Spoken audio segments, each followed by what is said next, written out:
Uneasy rulers, anxious lords, disquiet gods. Okay, so here we are in the 6th entry into the Sun Eater series. Are we still riding that golden wave of Hadrian Marlowe greatness?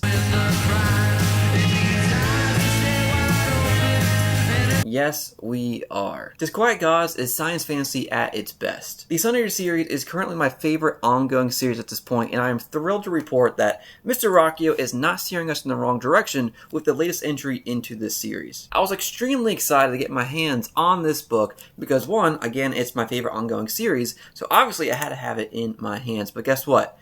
I didn't even read this edition of the book. Disquiet Gods was my very first audio listen to the story in the whole entire Sun Eater universe so far. And Samuel Ruocchio, if I'm saying his name right, was a fantastic narrator. So if you are an audio listener only, you're going to be in good hands. Disquiet Gods is the ultimate book in this series. I think it did a fantastic job setting up the dominoes to the big conclusion in book number 7. To me, this book was strange, but also enlightening. Not only did we have some very long-lasting questions going back all the way to book number 1, answered finally, but we got more questions piled up on top. But what's a good story without questions, right? Right off the bat, we are told that we're making a time jump from the events in book number 5, being Ashes of Man, to where we are now, which is going to be 200 years into the future from book number 5. And these time jumps are pretty common in the Sun Eater series, besides book 4 and 5 between those two, and that's really not because of a decision from the author, because that book was actually split in half. So besides that one, all the books have a pretty dramatic time jump between the end events of whatever book you're reading to the next book coming up after that. And in my opinion, these time jumps actually add a sense of ambiguity to the story, because when you start reading it, you're like, okay, what the heck has been happening these past 200 years? And then slowly some more and more details are interspersed throughout your read. And it's very common in the first 50 pages of each Sun Eater book. You're going to spend a lot of time getting reacclimated to the characters and the events on what's currently going on.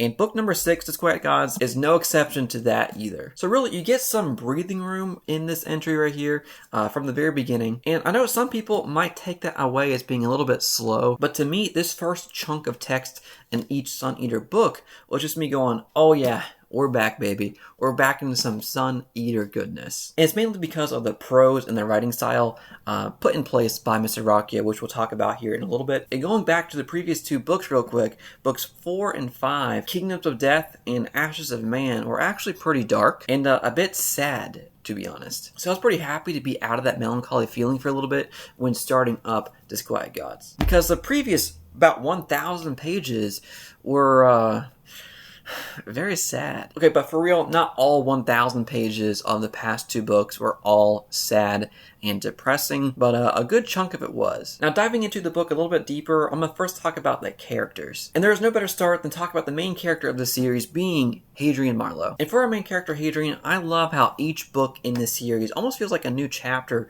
or a new arc of his life. From the very beginning in book number 1, Empire of Silence, we saw Hadrian Marlowe when he was basically just a kid, as a little baby, with dreams of interstellar peace and learning about the galaxy. Now, 6 books in, we have a new Hadrian, a new mentality, a new purpose, and now a new responsibility. This book features a mix of returning characters and a good amount of new characters as well. By far, one of the most important characters added to the story was Cassandra. This character in particular changes Hadrian's dynamic in a pretty positive light. We get to see Hadrian from a new perspective that we have not seen before in this series. Coming from the pits of solitude in the previous 2 books, I was ready to see Hadrian in a new mindset. In this book, Hadrian is older.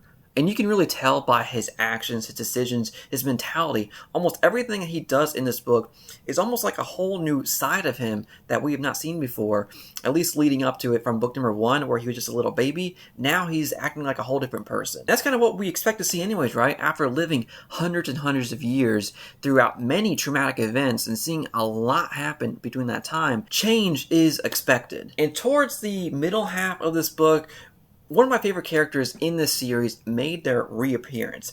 Now, I'm not going to talk about them here because I do not want to spoil it for you if you have not read it just yet. One thing that I would have liked to see more from a character perspective would be on the Cielson front. You know, the aliens, the bad guys in this series. Because we really did not get to see much of them in this entry, at least compared to the previous two books. From an atmosphere perspective, in the Sun Eater series, we get to see a whole plethora of different settings and environments in this universe. And this is still the case in Disquiet Gods, and I love every moment of it whenever we go to a new planet or a new setting. We saw the infamous planet of Jad from the very beginning. We saw a giant planet of sand, which was a little bit reminiscent of Dune.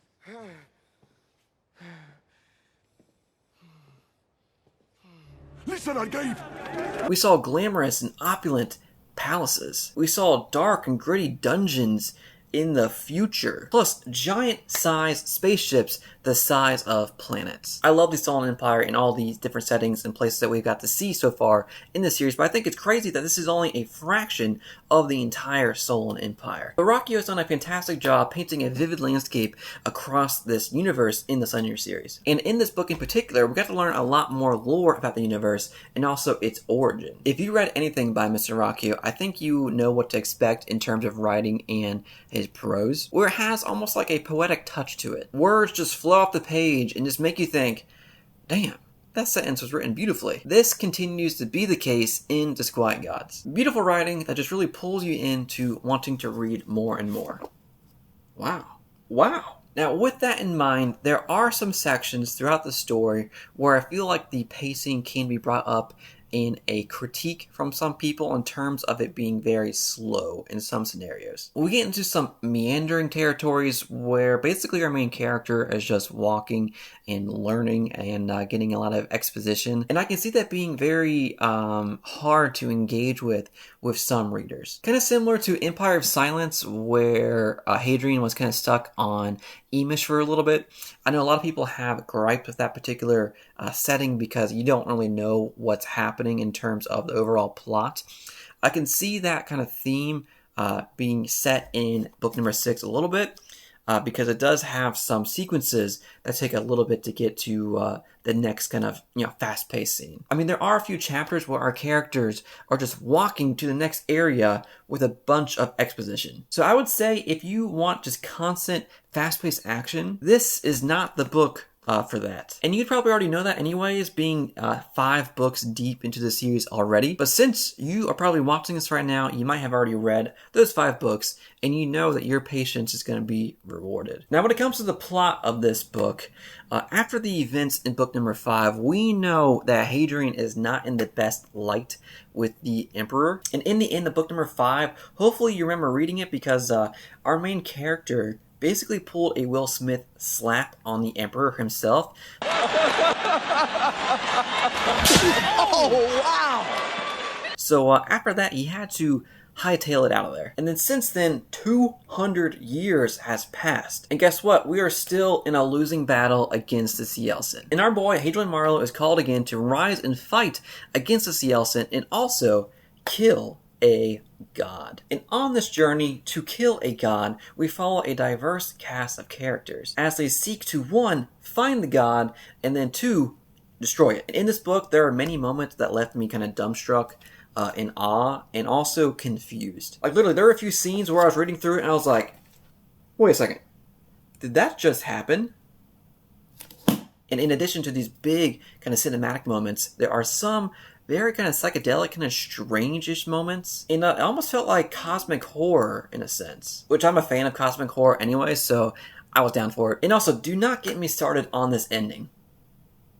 Okay, you got me. It was fantastic. Twists and turns in a setting that I was so happy to be back in again. And I won't talk about the setting itself because I don't want to spoil it for you, but I'd love to be back in this area. This was basically about 100 pages of just pure adrenaline spiking, eye-widening, heart-thumping fun, with some very emotional scenes too. Now for my final thoughts, this book is coming close to 700 pages. So without a doubt, this is a big book. There's just so much to absorb, think about, visualize, and theorize about what is going to come next while reading the story and also figuring out what's going to happen next in the next entry, the last book, being book number 7. This book has exactly what I want out of a sci-fi fantasy story. Action, technology, big ideas. emotion in a plot that grips you. I will say though that there are some very bizarre moments sometimes where you have to kind of double back and reread it again to figure out what the heck is going on. There are several revelations that we figure out and we learn about in this entry, but sometimes they're presented in a very bizarre and strange way